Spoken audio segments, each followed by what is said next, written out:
Perkenalkan Bapak Ibu Saudara, nama saya Harmoni Ezra. Dan terima kasih perkenalannya, saya juga adalah founders dari Personix dan itu anak perusahaan dari Power Character. Power Character itu perusahaan yang didirikan oleh papa saya, Dr. Jacob Ezra. Dan kita berdiri udah tahun 2005 ya, kita fokus ke pengembangan diri manusia. Dan sekarang saya membangun digitalisasinya, yaitu Personix, yaitu assessment, talent assessment. Salah satunya sebetulnya saya juga membangun Karaktera yang lagi dibantu juga sama Sela. Dan Steffi juga sering kontribusi di sana, ngebantuin anak-anak muda untuk pilih jurusan. Karena isu salah jurusan tuh tinggi sekali. ICCN tuh bilang 83% anak muda merasa salah jurusan. Jobstreet bilang 73% anak muda sekarang merasa tidak puas dengan pekerjaannya sekarang. So mungkin let's say dari 10 orang, mungkin 7 orang dari Anda di tempat ini mungkin gak puas dengan stage dalam pekerjaan Anda sekarang gitu. Ya kalau menurut data ya. Nah jadi mungkin sedikit tentang diri saya backgroundnya juga S1-nya ngambil psikologi. Saya S2-nya ngambil kepemimpinan organisasi dan sekarang nanti bulan Juli kalau lulus menjadi doktoral di teologi ya gitu. Nah saya sangat mengasihi Tuhan ya. Sekali lagi ini gelar gak dibawa mati gitu kan. Harta juga gak dibawa mati. Cuman passion saya dari dulu sampai sekarang itu seneng banget bantuin anak muda. Saya seneng banget untuk bantuin orang menemukan panggilan hidupnya. Efesus 2 ayat 10 kan setiap orang punya panggilan. Kita punya talenta yang Tuhan kasih buat setiap kita.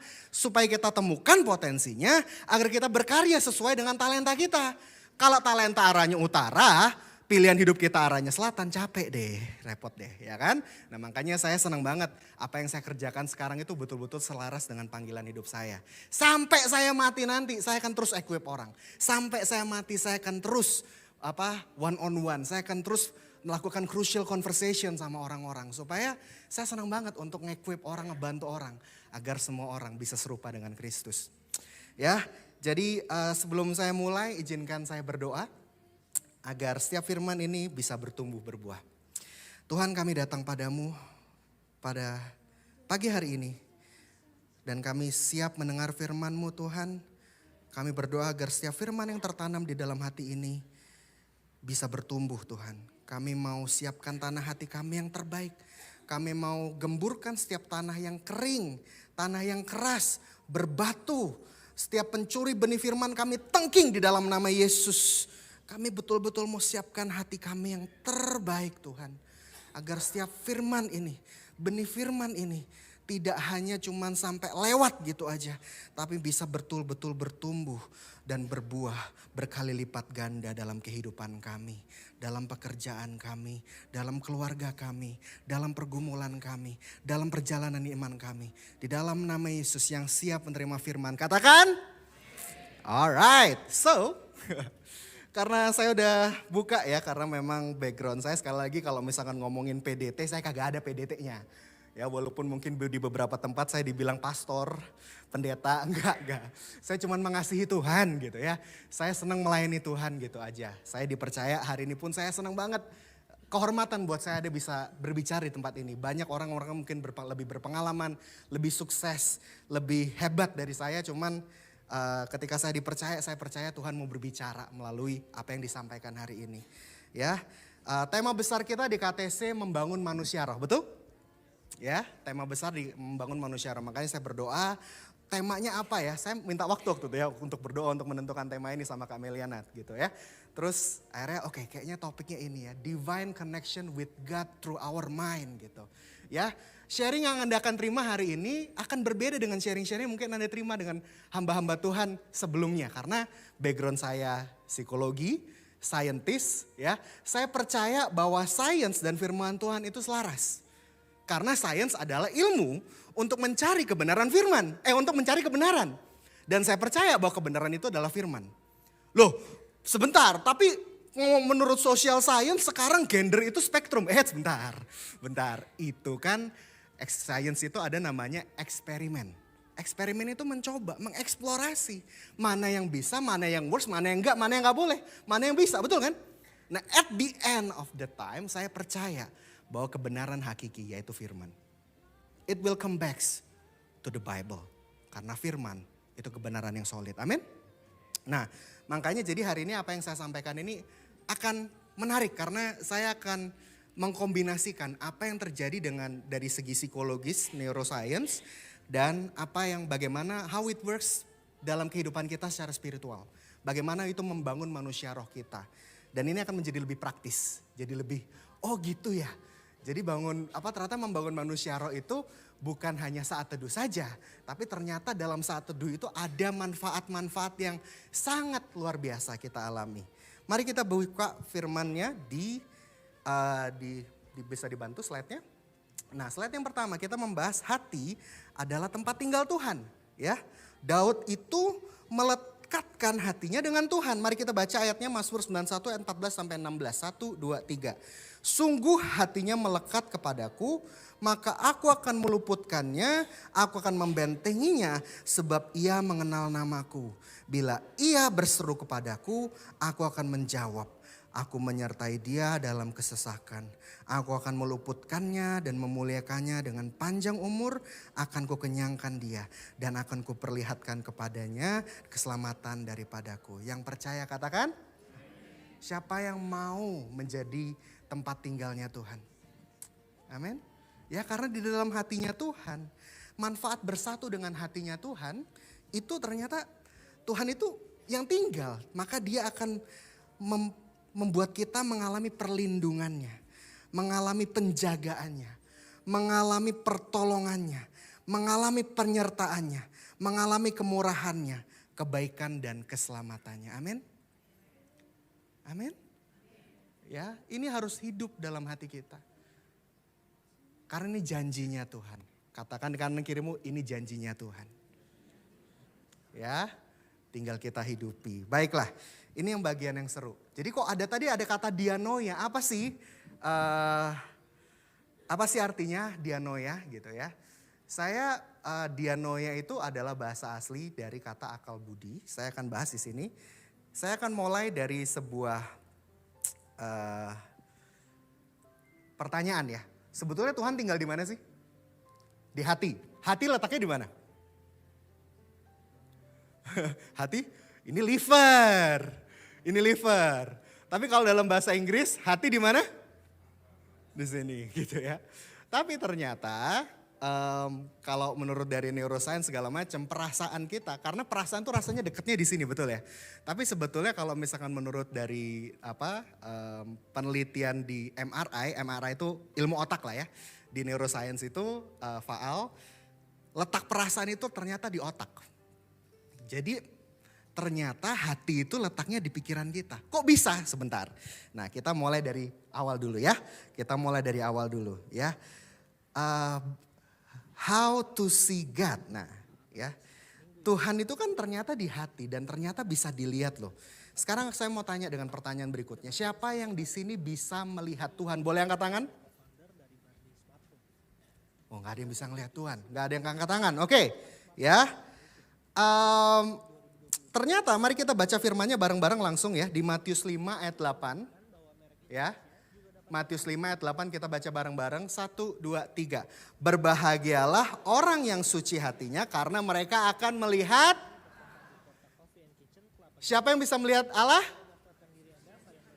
Oke, ya. Berarti yang bisa melihat Tuhan hanyalah orang yang. Sekarang siapa yang suci hatinya boleh angkat tangan? Gak ada yang kata. Terima kasih loh keterbukanya loh. Ya, saya pun juga perlu dimurnikan. Cuma sekarang kembali lagi kepada pertanyaan yang esensial. Sebetulnya apa sih keukuran suci? Apa sih standar kesucian hati itu? Apa sih kesucian hati itu? Apa standarnya apa? Saat teduh setiap hari dong. Puasa seperti Yesus. Waduh. Apa sih standar kesucian hati? Ada yang bisa ngomong? Ada yang bisa cerita? Saya suci hatinya kalau saya gini. Kan kita diselamatkan bukan karena usaha, amin. Ya, siapa yang di sini percaya bahwa Yesus mati di kayu salib untuk menebus dosa kita? Amin, semuanya angkat tangan. Siapa yang percaya bahwa darah Yesus telah menyucikan hati kita? Oke, bener ya. Saya lihat loh angkat tangannya tadi. Oke, berarti artinya apa? Standar kesucian hati kita adalah darah Yesus. Katakan bersama apa? Siapa? Darah Yesus. Siapa yang percaya bahwa kita telah disucikan oleh Yesus, oleh darahnya? Amin. Oke, sekarang saya mau tanya lagi. Sekarang siapa yang sudah suci hatinya? Harus pede dong. Tadi begitu saya tanya siapa yang sudah percaya Yesus sebagai Tuhan Juru Selamat, oh pede. Waduh, keteknya udah kelihatan juga gitu kan. Siapa yang dari Yesus percaya dari Yesus menyucikan, angkat tangan juga. Begitu ngomong, sekarang siapa yang sudah suci hatinya? Gimana ya? Barusan tadi pagi gue ngomong kata-kata pip gitu ya. Barusan tadi pagi ngegosip gitu ya. Barusan kemarin begini. Ya kalau misalkan kita punya pikiran yang kayak gitu terus. Capek gak akan bertumbuh. Bonsai rohani. Kerdil rohani. Kita semua manusia berdosa betul? Tapi kita diselamatkan karena iman. Jadi kalau misalkan kita percaya. Kita sudah disucikan, kita harus imani betul? Ya karena kalau misalkan disuruh melayani. Disuruh memimpin, disuruh maju, aku belum, enggak lah. Terus hidupmu dipakai buat apa? Terus Yesus mati di kayu salib itu untuk hidupmu itu buat apa? Buat hidup kita untuk apa? Amin. Justru karena Yesus sayang sama kita, darahnya menebus kita pakai hidup kita untuk melayani Tuhan, amin. Ya, sekali lagi. Siapa yang percaya bahwa darah Yesus menyucikan hati kita? Amin. Siapa yang sudah suci hatinya? Oke, amin, haleluya. Sekali lagi, berarti kalau misalnya menurut dari Matius 5 ayat 8, berbahagialah orang yang suci hatinya, maka karena mereka akan melihat, berarti kita semua bisa melihat Allah gak? Bisa. Nah oke, terus caranya piye? Ya saya orang Surabaya by the way. Ya, jadi piye caranya gitu, gimana caranya ya supaya kita bisa melihat Tuhan ya kan. Nah gimana caranya, nah mari kita sama-sama baca ayatnya di Ibrani 8 ayat 10. Kita baca bareng-bareng 1, 2, 3. Maka inilah perjanjian yang kuadakan dengan kaum Israel sesudah waktu itu. Demikianlah firman Tuhan. Aku akan menaruh hukumku dalam akal budi mereka dan menuliskannya dalam hati mereka. Maka aku akan menjadi Allah mereka dan mereka akan menjadi umatku. Nah ini seru nih, seru. Di Ibrani 10 ayat 16 ternyata menuliskan ayat yang sejenis. Kita baca bareng-bareng supaya rema. Yuk 1, 2, 3. Sebab setelah ia berfirman, inilah perjanjian yang kuadakan dengan mereka sesudah waktu itu. Ia berfirman pula, aku akan menaruh hukumku di dalam hati mereka dan menuliskannya dalam akal budi mereka. Amin ya. Jadi gini, kalau kita ngomong sesuatu hal berkali-kali itu artinya penting atau sangat penting? Penting atau sangat penting? Jangan lupa ya. Besoknya jangan lupa ya. Besoknya jangan lupa ya. Artinya penting banget, betul kan? Kalau ini firman Tuhan diomongin sampai 2 kali itu penting banget. Dan ini serunya dalam bahasa aslinya. Artinya apa? Demikianlah firman, aku akan menaruh hukumku dalam akal budi. Nah ini seru ya.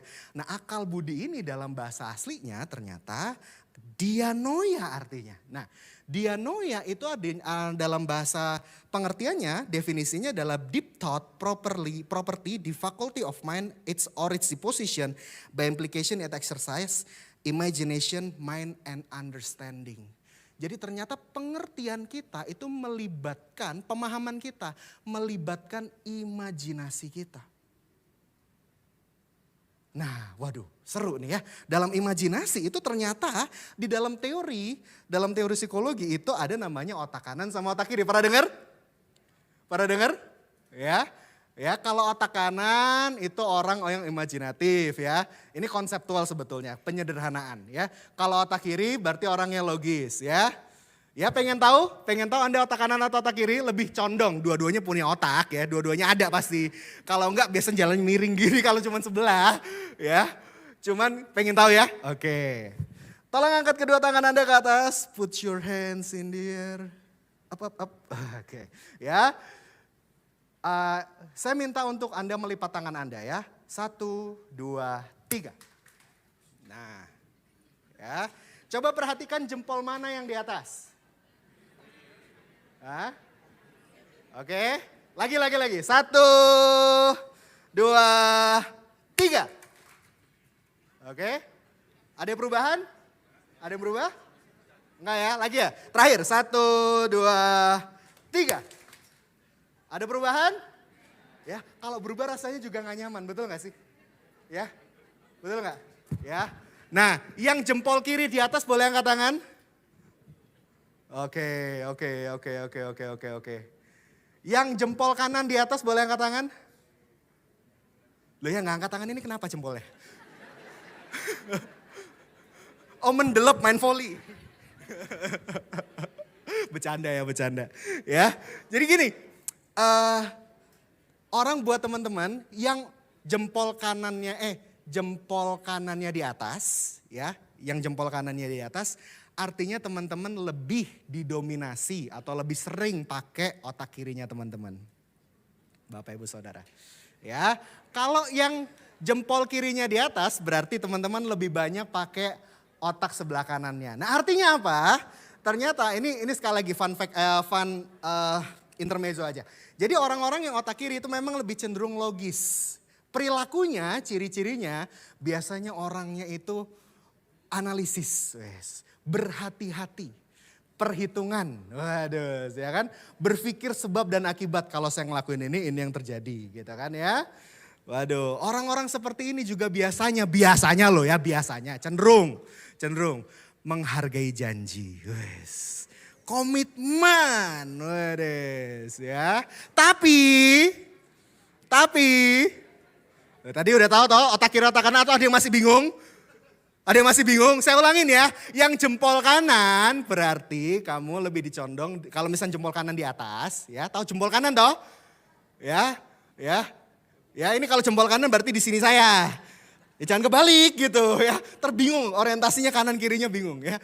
Nah, ya. Jempol kanan di atas berarti Anda lebih condong otak kiri. Kalau misalkan jempol kiri di atas berarti Anda lebih condong dipimpin oleh otak kanan. Ya, nah kalau Anda orang yang otak kiri kecenderungannya titik kritis. Titik kritis itu bisa diwaspadai, cenderung, sekali lagi cenderung. Pelit. Biasanya memorinya kuat gitu, biasanya. Tapi kalau misalkan mau tes ada tesnya lebih lengkap. Kalau ini cuman intermezzo selingan aja ya. Saya punya alat tesnya ada kok, mau betul-betul menganalisis Anda ini lebih kiri atau kanan ada tuh ya. Nah sedangkan buat Anda yang kanan, otak kanan boleh angkat tangan. Ya yang otak kanan ya oke. Nah yang cenderung otak kanan, nah ini biasanya memang lebih imajinasinya kuat. Kreatif, dinamis. Ya kan, biasanya idenya banyak, inovatif. Wah bisa kayak gini nih, wah bisa begini, kenapa gak gini gitu. Aduh ya. Temennya juga banyak biasanya, ngomongnya juga banyak ya biasanya. Titik kritisnya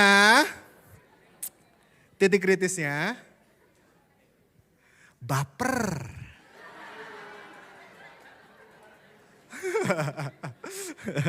Biasanya loh ya biasa. Cuman gini, jadi ini sebetulnya konseptual sederhana ya teman-teman. Ini semua orang berarti kalau Anda otak kanan berarti Anda gak punya otak kiri, gak gitu. Ya, dua-duanya punya. Kalau misalkan Anda gak punya itu mau nyebrang jalan gak pakai otak kiri. Wah percaya saja Tuhan tuntun saya jebrek ditabrak Anda. Ya kalau masa Anda nyebrang kan pasti yang analisis dong. Sebelah kiri mobilnya masih jauh apa tidak, ya gak? Ya itu kan pakai otak kiri gitu. Ya kan jadi pasti kita punya kedua-duanya ya, cuman kita lebih sering pakai yang mana. Cuman gini, yang saya lebih penting tekankan adalah semua orang punya kapasitas untuk berimajinasi. Ya, walaupun ada otak kiri atau otak kanan, semua orang Tuhan kasih kapasitas untuk berimajinasi. Mau latihan, mau uji coba, oke. Pejamkan mata Anda, tenang ini bukan hipnosis ya. Ini bukan hipnosis, bukan ya. Pejamkan mata Anda, tarik nafas, lepaskan, oke. Anda di suatu pagi yang cerah, Anda bangun, ngulet dikit. Terus tiba-tiba Anda mencium sebuah aroma. Anda kenal sekali aroma ini. Aromanya nikmat sekali. Begitu Anda keluar kamar, ternyata betul sudah ada semangkok mie instan. Dan pakai telur ternyata. Waduh, enak sekali. Dan Anda menyantap makanannya, mie instan itu, dan Anda haus nih. Duh, pengen yang seger-seger karena pedes nih, aduh. Ya, dan Anda buka kulkas dan mengambil sebuah minuman kaleng. Dan Anda buka, psst. Oke, buka mata. Ya, dompetnya gak ada yang hilang kan? Tolong dicek handphone ya. Ya, gini, siapa yang begitu saya ngomong mie instan langsung keluar sebuah merek? Ini masuk YouTube ya? Saya gak boleh ngomong brand ya? Ini disponsorin gak sih? Enggak ya? Enggak, yang penting gak ada yang nuntut saya ya. Siapa yang muncul Indomie? Wes. Yang muncul brand lain mie sedap. Woi, yang lainnya mie apa? Mie ayam, waduh. Mie ayam. Begitu saya ngomong telur, telurnya ceplok. Siapa yang ceplok? Rebus. Oh, tim rebus. Dadar. Tim omelet. Ada ribet omelet ya. Oke, siapa yang begitu saya ngomong minuman kaleng langsung muncul sebuah merek? Siapa yang Coca-Cola di sini? Sprite? Terus yang lain apa? Apa cap kaki 3?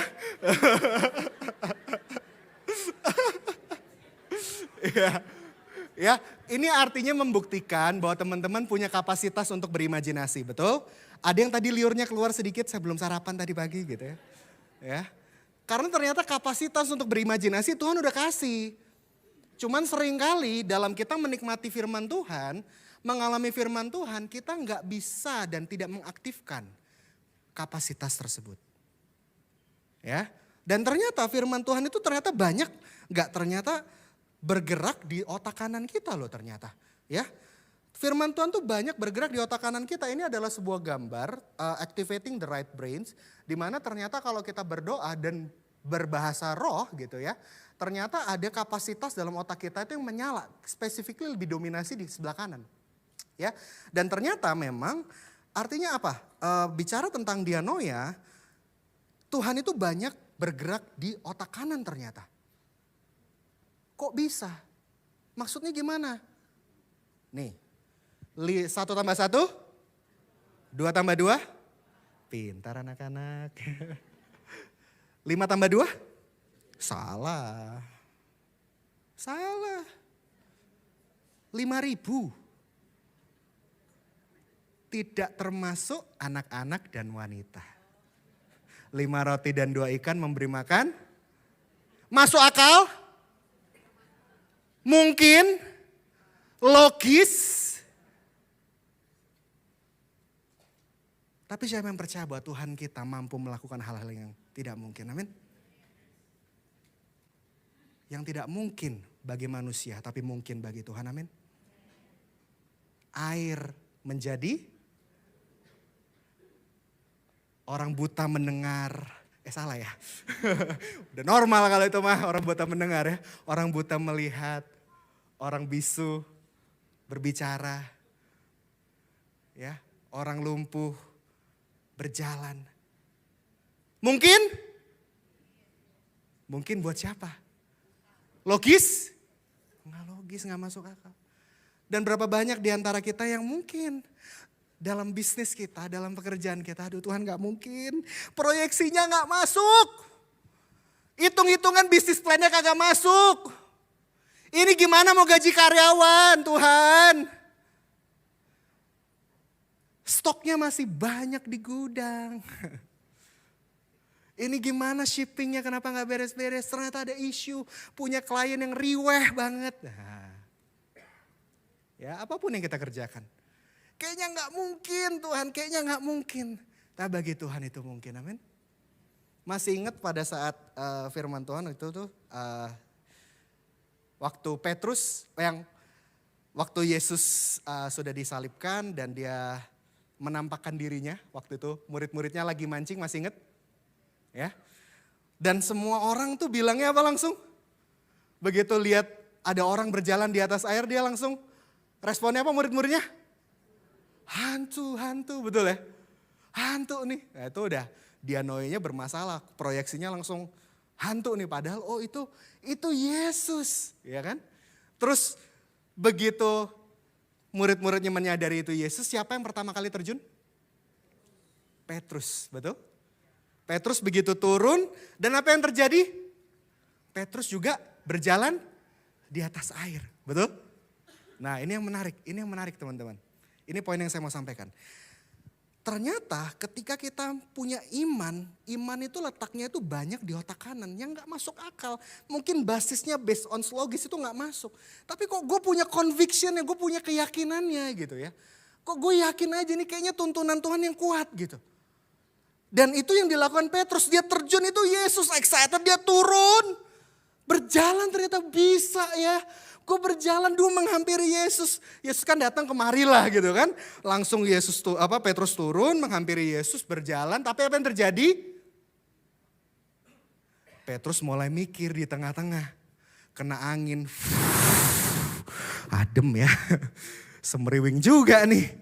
Kok bisa? Ini apa yang terjadi? Logikanya mulai memimpin. Make sense? Logikanya membuat dia ragu. Kok bisa? Bagaimana caranya? Kan masa jenis di atas satu kan 2 orang tenggelam. Waduh mulai deh logikanya mimpin, keraguan muncul. Maka Petrus tenggelam. Waktu itu langsung Yesus mengambil tangannya Petrus. Tahu apa yang Yesus bilang?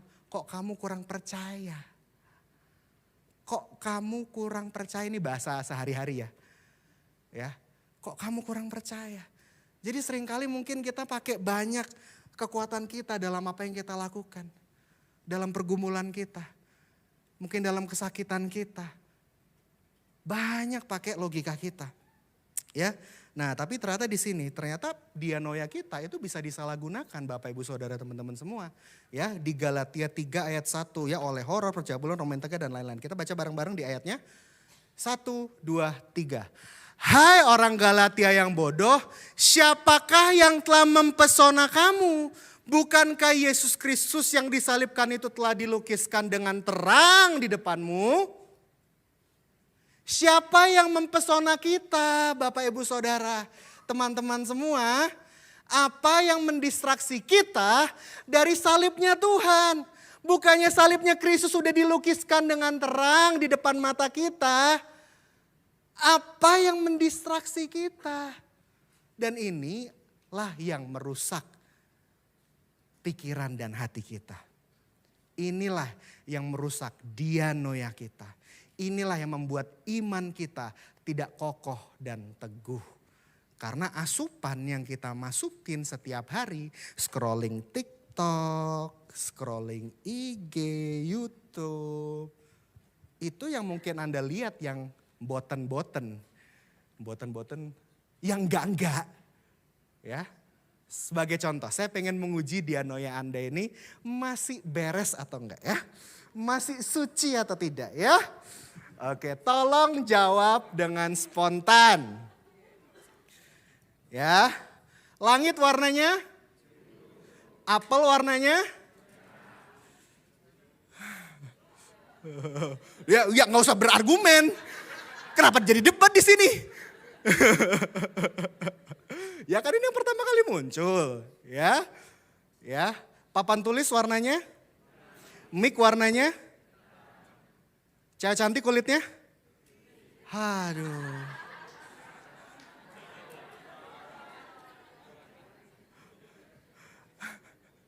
Apakah cewek cantik hanya kulit putih Bapak Ibu?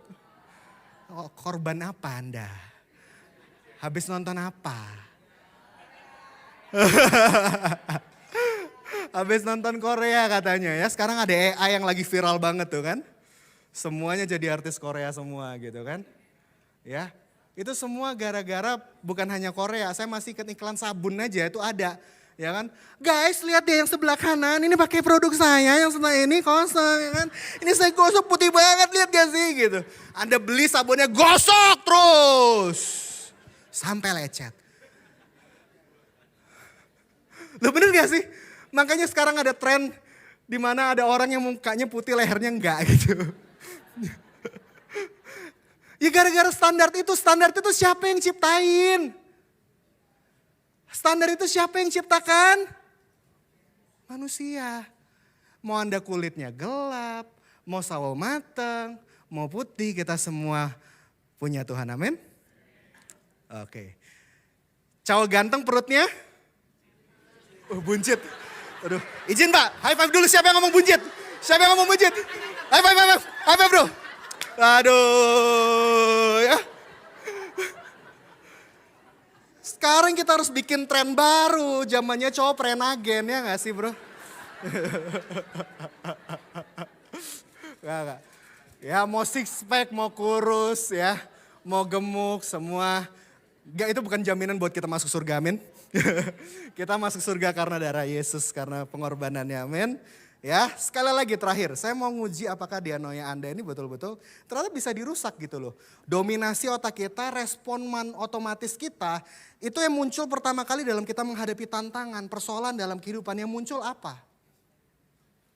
Ya, jawab dengan spontan sekali lagi ya. 5 tambah 5, 10 tambah 15, 15 kurang 2. Oke, spontan ya, spontan. Makhluk apa warna putih loncat-loncat?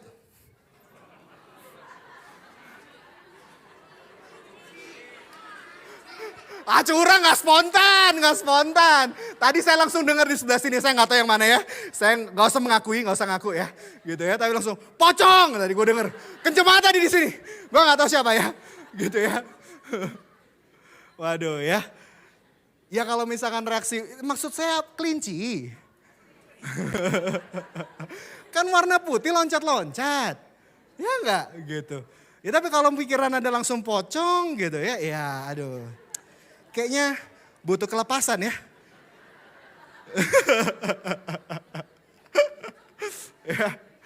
Aduh ya.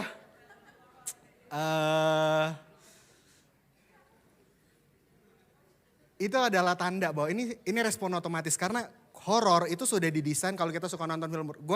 Gua nggak against buat orang-orang yang suka nonton film horor, enjoy, go ahead. Cuman gini, ingat ya, apa yang kita tonton, apa yang kita lihat ya, bacaan kita, tontonan kita, pergaulan kita itu mempengaruhi kehidupan kita.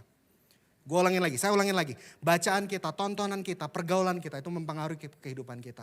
Itu mempengaruhi respon otomatis kita. Itu mempengaruhi respon kita, taat sama Tuhan atau enggak. Kita hidup dalam iman atau enggak. Kalau pergaulan kita salah, bacaan kita salah, tontonan kita salah. Jangan heran begitu tiba-tiba mati lampu, jebret. Yang pertama kali muncul mati lampu genderuwo. Gak salahnya sopo gitu loh. Salahnya siapa? Lihat tiap hari nontonnya hobinya yang serem-serem. Ya, sama kalau misalkan bicara sekarang ngomongin anak muda di Pro M, apalagi sekarang kan Pro M ya. Generasi muda, waduh. Success before 30 by Forbes. Kalau di YouTube konten-konten yang naik tuh hustle culture ya. 1M gua sebelum 30. Aduh, yang sandwich generation menderit. Ya, yang masih berbleeding ria gitu ya, yang mungkin masih struggling soal kerja menjerit gitu. Ya kalau misalkan dia mungkin privilege ya, apalagi kopi 80.000. Nah, ini milenial semua nih gue tahu nih di sini nih. Ya, lagi viral juga. Nah sekarang firman Tuhan itu ngomongin apa sebetulnya sih kalau ngomongin tentang culture dunia ini gitu loh. Ya. Tuhan itu di Matius nih, nggak usah dibuka firmannya, gue langsung bacain aja. Ya, Matius 5 ayat 3-12, dunia itu bilang harus sukses usia muda, betul? Sampai ada judul-judul film dan iklan, mimpi $1 juta. Ya, nggak salah. Cuman kalau misalkan Tuhan tuh selalu membandingkan dirinya sama apa? Mamon gitu. Ya kalau misalkan North Star metric kita, matriks keberhasilan kita tuh di uang, ya gampang sekali kita salah langkah gitu. Ya, Tuhan bilang di firman Tuhan, berbahagialah orang yang miskin di hadapan Allah karena mereka lah yang punya kerajaan sorga. Itu yang firman Tuhan bilang. Kalau generasi sekarang bilangnya ayo party lah, healing kita. Ya sekarang generasi healing ya. Dikit-dikit staycation. Dikit-dikit liburan gitu. Aduh gue pengen healing nih. Gitu ya. Ya gak salah. Sekali lagi gak salah. Cuman firman Tuhan bilang apa? Berbahagialah orang yang berduka cita karena mereka akan dihibur. Berapa banyak di antara kita mungkin ada teman yang berduka. Tapi Anda prefer mungkin hangout sama teman-teman. Daripada Anda mengunjungi orang yang butuh Anda di rumah duka. Ya, kalau dunia bilang jadi pemimpin itu harus tegas, kasar, ditakutin. Betul? Berwibawa dong. Lu kalau misalnya kagak punya wibawa, pemimpin mau pemimpin macam apa lu? Tapi firman Tuhan bilang apa? Berbahagialah orang yang lemah lembut karena mereka akan memiliki bumi. Orang sukses tuh tandanya makmur, sukses. Mobilnya banyak, rumahnya gede. Nggak salah, siapa sih yang nggak pengen gitu ya punya kepemilikan itu. Cuman ingat firman Tuhan bilang apa? Berbahagialah orang yang lapar dan haus akan kebenaran karena mereka akan dipuaskan. Apa sih sebetulnya keberhasilan Anda? Saya mau tanya, jawablah dengan spontan dalam hati Anda. Ya, ganti kata saya dengan nama Anda. Ya, saya bahagia bila, Harmoni bahagia bila. Jawab diri sendiri. Ben bahagia bila, Nathan bahagia bila, Felix bahagia bila, Bobby bahagia bila, Natasha bahagia bila apa? Kamu bahagia kalau apa sih? Jujur aja, apa yang muncul di pikiran kita? Itu pasti pergumulan-pergumulan kita. Betul? Dan saya mau tanya, apa yang muncul dalam pikiranmu sekarang? Apakah itu sesuai dengan keinginannya Tuhan? Apakah itu selaras dengan apa yang maunya Tuhan? Apakah selaras dengan apa yang Tuhan mau kehendaki dalam hidup kita? Ini firman Tuhan yang terakhir. Mari kita baca bersama-sama. 1, 2, 3.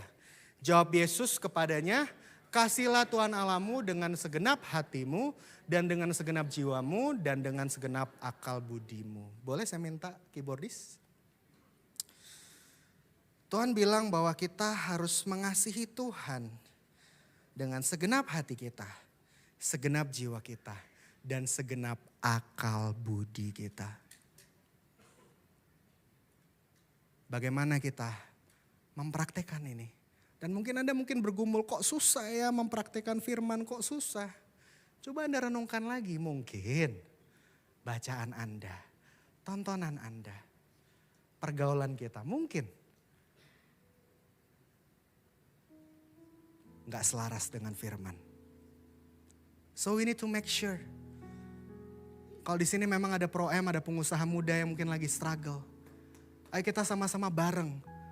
Be transform, Roma 12 ayat 2. Jangan sama seperti dunia ini. Do not be conformed but transform. Tuhan panggil kita untuk menjadi transformer. Tuhan kasih kita nafas, waktu yang ada di bumi ini ada tujuannya. Dan kalau kita hanya mengejar apa yang kelihatan, we waste our time. Kita menghabiskan dan menyia-nyiakan waktu kita. Mari kita pejamkan mata. Mari kita mempraktekkan dianoia. Barang siapa yang suci hatinya, mereka akan melihat Allah. Mari sama-sama mempraktekkan, mengaktifkan dianoia kita. Jangan pedulikan kanan kirimu. Ini tentang kamu dengan Tuhan, tentang Anda dengan Tuhan. Buka mata hatiku, buka mata hatiku, biar ku memandangmu. Oh, biar ku memandangmu. Oh, buka mata hatiku. Oh, buka mata hatiku, biar ku memandangmu, biar ku memandangmu, biar ku memandangmu, biar ku memandangmu.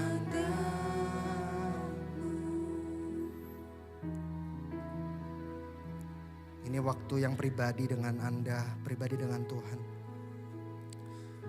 Jangan peduli kanan kirimu. Saya tergerak untuk membacakan firman ini. Hayati firman ini. Tuhan adalah gembalaku, takkan kekurangan aku. Ia membaringkan aku di padang yang berumput hijau. Ia membimbing ke aku ke air yang tenang. Ia menyegarkan jiwaku. Ia menuntun aku di jalan yang benar oleh karena namanya. Sekalipun aku berjalan dalam lembah kekelaman, aku tidak takut bahaya, sebab Engkau besertaku. Gadamu dan tongkatmu itulah yang menghibur aku. Engkau menyediakan hidangan bagiku di hadapan lawanku. Engkau mengurapi kepalaku dengan minyak. Pialaku penuh melimpah. Kebajikan dan kemurahan Tuhan akan mengikuti aku seumur hidupku, dan aku akan diam dalam rumah Tuhan sepanjang masa. Saya dapat impresi ada banyak dari engkau yang mungkin mengalami kekhawatiran yang, kecemasan yang cukup mengganggu. Mungkin kesulitan tidur, mungkin Anda mengalami kepikiran, gak bisa stop mikir. Anda berusaha untuk mendistraksi diri Anda dengan apapun, tapi Anda sulit untuk berhenti memikirkan hal itu. Ketakutan dan kekhawatiran Anda menghantui, tapi biarlah firman ini hidup. Bahwa gadaku dan tongkatku, itulah yang menghibur kita. Berapa banyak dari engkau yang mungkin rindu, Tuhan, aku mau keluar dari lembah kekelaman ini, Tuhan. Aku mau bebas, Tuhan, dari penderitaan ini, Tuhan, dari sakit ini. Tuhan mengulurkan tangannya. Maukah engkau percaya kepadaku? Pegang tanganku, maka aku akan membawamu untuk keluar dari lembah kekelaman ini. Buat engkau yang sedang letih, lesu, berbeban berat, biar Ia membaringkan engkau di padang yang berumput hijau. Tenanglah jiwaku dalam naungan sayap-Mu, menembus awan kelabu, pandang kemuliaan-Mu, selalu ku rindu dalam kasih-Mu, mengikuti rencana-Mu, Yesus Tuhan Rajaku. Mengikuti rencana-Mu, mengikuti rencana, mengikuti rencana-Mu, mengikuti rencana-Mu, Yesus Tuhan Raja. klaim bahwa Engkau adalah Raja segala raja. Engkaulah pemilik langit dan bumi. Engkaulah pemilik kehidupan kami. Engkaulah Raja dalam kehidupan kami Tuhan. Dan kami mau ikuti rencana-Mu. Kami mau ikuti rancangan-Mu Tuhan. Kami mau pakai hidup kami untuk memuliakan nama-Mu. Kami mau mempraktekkan ini setiap hari. Kami mau pakai dianoia kami untuk memuliakan nama-Mu. Untuk membangun manusia roh kami Tuhan. Di dalam nama Yesus. Yang percaya katakan. Amin. Beri sorak-sorai buat Tuhan kita. Haleluya. Saya mau tanya, siapa yang tadi betul-betul merasakan kayaknya Tuhan tuh deket banget sama kita? Betul, amin. Siapa yang tadi kayaknya merasa dipeluk Tuhan? Saya merasa ada beberapa dari engkau tuh kayaknya mendapatkan kehangatan gitu dari Tuhan. Siapa? Boleh? Oh puji Tuhan. Ya impresi saya berarti benar ya. Praktekkan ini setiap hari. Ya praktekkan ini. Karena itu betul-betul Tuhan. Ya itu betul-betul Tuhan yang nyata dalam kehidupan kita. Puji Tuhan. Terima kasih. Saya serahkan kembali.